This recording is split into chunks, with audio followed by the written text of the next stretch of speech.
Friday's podcast. Here you listen to original science fiction stories infused with truth. I'm your host, Allie Anderson, and I'll be reading stories I have written myself. Episodes will be released every Friday. Today's episode is called Suspicious Suspicions Part 2. Sage nervously bounced on her heels as she watched her friend Patty move a chair to one of the walls in her dad's workshop. Carefully, Patty stood up on the chair and reached to a security camera that was sitting where the wall met the ceiling. She used a small screwdriver and with shaky hands moved it away from the wall. Beside Sage, Kathryn grinned. "You got it," she said. Patty nodded as she hopped off the chair. She took the camera and set it on the huge table in the middle of the workshop. "Let's see what this thing does." Sage put a hand on the camera. "Wait, do we have to take it apart? Isn't that vandalism?" Patty looked up at Sage. "I'll be careful. You're talking to a tech genius here. I can put it back. Don't worry, Sage." "Okay." Sage sat down in one of the chairs beside the table. She watched as Patty continued opening up the camera and peering at its gears and other insides. Sage couldn't see what Patty was seeing, but it looked like something she probably wouldn't understand. Kathryn walked around the edge of the table to sit next to Sage while they waited. Finally, Patty began putting the camera back together. "Well, what does it do?" Sage leaned forward in her chair. Patty shrugged. "This is your average, everyday security camera." Sage groaned. They'd been so sure it was Bits and Pieces who had taken Patty's device just a few days ago. They'd even asked Sage's dad if they could look around his workshop that afternoon to see if they could find something Patty was missing. So far, they'd found nothing. Kathryn stood up from her seat. "Maybe we should take a look around. Do you think they'd let us see the room where they watch the security cameras?" Patty scooched the chair to the wall where the camera had been and stepped on it. "I don't think so. We don't have a good reason to want to go there." "I guess you're right," Kathryn sighed. Sage looked around the room once more, just in case they might have missed something. "If they've been watching us this whole time we were here, on Friday, couldn't they have used any security camera for that?" "They could have." Patty screwed the camera back into the wall, then climbed off the chair. "But if you remember, I only talked about my universal robot remote. If they would have been listening, they would have been listening too. This camera can only see what people are doing in here." "Wait, does that mean that they've been watching us this whole time while we've been taking the camera apart?" Kathryn raised her eyebrows. Sage hadn't thought of that. She looked at Patty, who shook her head. "No, I turned it off while I took it apart, then turned it on when I put it back." Patty walked over to the table, then picked up a screwdriver she'd been using. What they could have used was a microphone. She set the screwdriver back down. "But this is a tech company with some really smart tech people. Anything in this room could be a microphone." She swept her arms around her. "So it's a dead end?" Kathryn said as she sat back down. Sage stood up. "No, it can't be. There's one more thing we can do." She walked over to the door of the workshop and opened it. She gestured for Kathryn and Patty to follow. They walked down the hall that led to most of the other small workshops, like the one that Sage's dad worked in. Kathryn leaned closer to Sage. "What are we doing?" she whispered. "We're going to ask my dad some questions." Sage stopped as they came upon a fork in the hall. She turned right, then heard her dad's voice call behind her. "Sage, where are you going?" Sage turned around to see her dad coming toward them. She waited until he was standing right in front of them to speak. "We have some questions for you, Dad." He looked surprised, but didn't say anything. Sage glanced at Patty and Kathryn. "We saw that a robot I made here, the one that dances and plays music, is going to be manufactured by Bits and Pieces." She figured they'd better start with an easier question before moving on to the more accusing one. Her dad raised his eyebrows. "Really? I didn't know about that." Sage nodded. "And we discovered that Patty's device has gone missing." She gestured to Patty, who waved nervously. Sage turned back to her dad. "The only time she ever told anyone about it was in her own home and here at Bits and Pieces." She folded her arms. "Do you know about any of this?" "I'm sorry, I have no idea, but I can ask my boss about it if you like. What would you like me to ask him specifically?" Sage's dad gestured for them to begin walking back down the hall toward his workshop. Sage walked alongside him. "We would like to know if Bits and Pieces is listening in on their employees' conversations in their workspace." Her dad stopped walking. "I can answer that now. Yes, they do listen to their employees." "Should have started with that question," Sage heard Patty mumble behind her. Sage ignored the comment. Why? Isn't that stealing to take someone's design? And how can they just waltz into Patty's own house and take her device? Her dad shook his head. I don't know exactly why they listen to their employees, but I signed a few papers giving them permission to do so when I got the job. He put his hands in his pockets. I had no idea any of this other business was happening. Sage sighed and shrugged. I guess you couldn't have known this was going to happen. She turned to Patty and Kathryn, who were rather quiet beside them. Patty gave a half smile. Thank you for bringing us here and answering our questions, Mr. Waters. I'm sorry it didn't come to anything. She dropped her gaze to the floor. Sage's dad smiled. Any time. Now we should get going. Sage nodded, glancing at Kathryn and Patty, who were both nodding as well. They were all silent as Sage's dad led them to his car outside the building.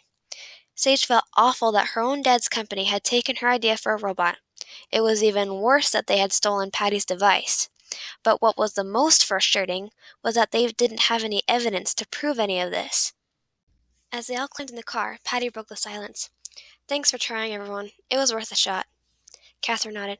I'm sorry we couldn't find your device, Patty. Just as Sage began to get in the car, she spotted someone running out of the Bits and Pieces building. He was heading toward them. Dad, look! Sage pointed to the man approaching them. Her dad stopped pushing the passcode on the driver bot and looked up. He smiled and waved to the man. The man, whose posture and expression appeared to be almost weaselly to Sage, reached the car panting.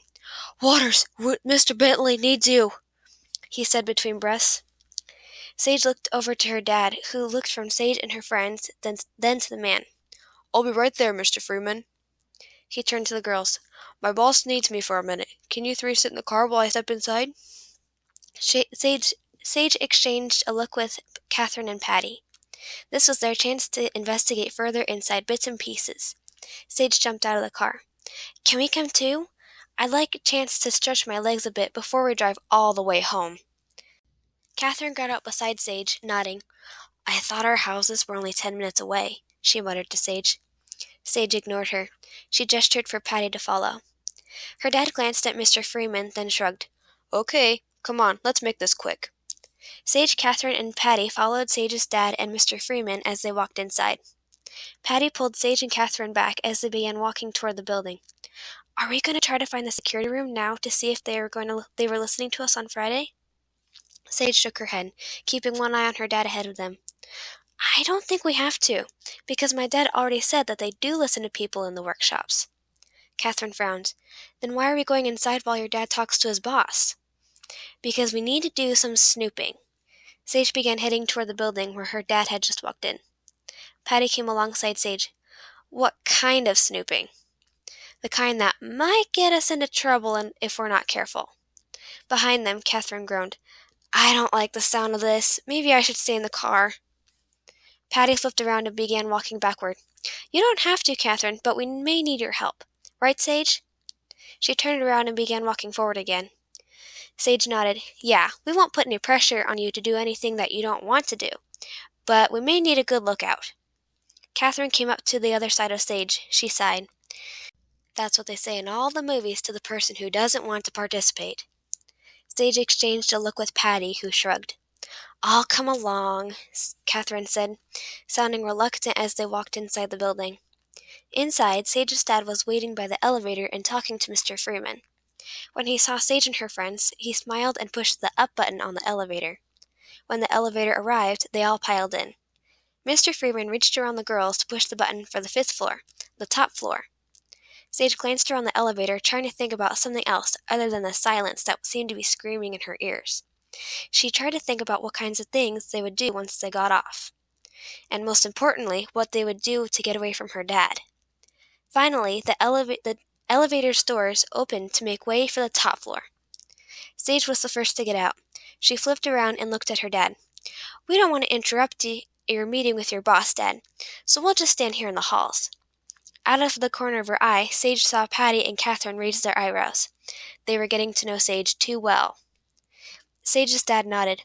Okay, I'll be out in a bit. With that, he headed for the large double doors at the end of the long hallway. Mr. Freeman glanced at the girls almost uneasily, but followed Sage's dad.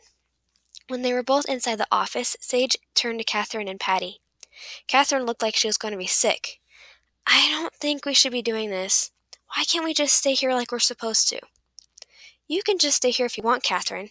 Patty turned to Sage. Sage and I are going to look around. That's what you're planning, right, Sage? Sage nodded. Mostly. Patty folded her arms and gave Sage a stern look that Sage got from her mom when she was in trouble.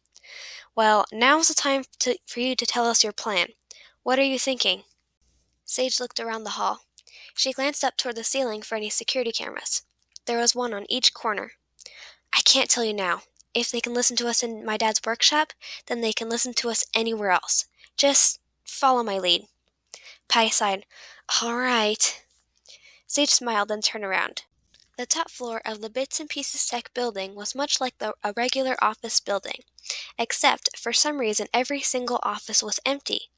The offices and workshops on the other floors were packed full. Sage wondered why that was. Sage peered in the window in a door of the nearest office room. Interesting, Sage said.